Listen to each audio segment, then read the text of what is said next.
everybody, welcome to the farm that started it all for Farm Traveler. So Allie and I and some friends are out here fishing at my grandpa's farm. We're here in Blountstown, so a quick little rundown of it. They've had it for 50, 60, 70 years, I think. It started out as cows and horses, but as you can see, we have ponds. So like the early 90s, Papa wanted to get into hybrid bass. So they seined one pond, two ponds, and then there's a third one back there. And so there were bass, they would take this net and drag it across the whole pond and get up all the bass, put them in a semi, put them on ice, and then ship them. The rumor is that the Queen of England has had some striped bass from Blountstown, so that's pretty cool. About 15, 20 years ago, maybe, he stopped doing the hybrid bass and he put catfish and brim in them. And so we came here today with our small group from church, fishing for catfish, and we've caught one catfish, so it happens. So it's like 50, 60 acres, bunch of catfish, bunch of brim, these 3 ponds, some of it's pines, so we're gonna drive around and show you what's going on.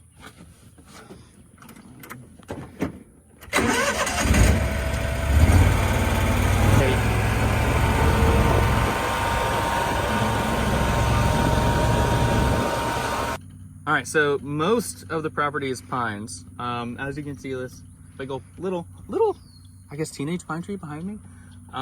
These pines are like essentially my childhood because everywhere in Blountstown there's pines. So they'll cut them down every, I don't know, 20, 30 years. It's a very rough estimate, it's probably wrong. And use it for wood, paper products, stuff like that.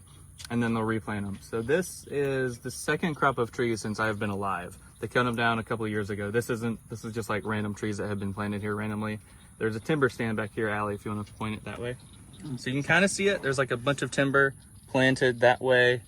Yeah, bunch of deer. It's also very cool. And also some good duck hunting. Every winter we have a bunch of like good little mallards and stuff that come in here. We've never actually duck hunted it, but it's pretty cool. All right, let's continue.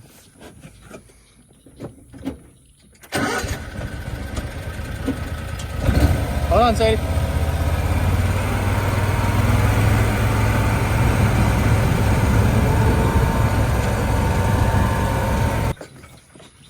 You good?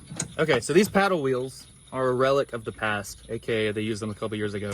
You know how when your fish tank has like a bubbler in it and it breaks the surface of the water? So that actually is what aerates and puts oxygen in the water. So whenever we had fish, a lot more fish, and Papa still does it every now and then, to add more water to the ponds, he'll hook up the back of it to a tractor, and it will turn these paddles. He'll put it in the pond a little bit, and he'll aerate it, and he'll let it run for a couple hours, so that way the fish can get oxygen. So they need it, because without oxygen, obviously, they die.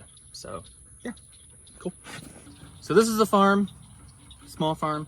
It's the best farm. I'm a little bit biased. I don't know if you can see it over my right shoulder, but there's a tree over there that looks like it belongs in Africa. You see it? It's kind of level on the top.